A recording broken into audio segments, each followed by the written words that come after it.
thing for the Heat, and the Sixers have to look elsewhere for help. All right, Mark. So again, we really appreciate you coming on today. And just one final last question for you. What was your favorite Sixers moment or your favorite Sixers call so far in your career? Hmm.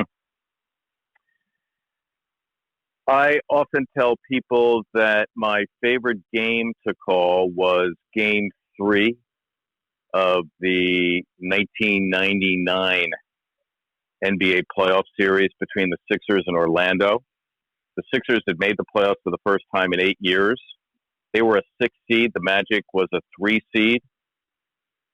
And I just remember the Sixers splitting the first 2 games with Orlando, so they had made it a series. And they came back to what was then, I think, First Union Center, now, of course, Wells Fargo Center. And the place was just stoked for that first playoff game in 8 years. And I remember fans coming early. I remember as the countdown clock to the opening tip went down, the place just grew louder and louder. I'm not sure anybody even sat down during the game. I mean, people were just out of their minds with excitement. It was Allen Iverson that game had an NBA record that I think still stands of 10 steals in an NBA playoff game.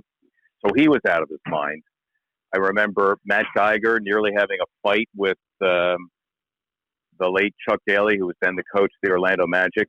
It was just an unbelievable 2.5 hours of NBA basketball. It was really quite the spectacle.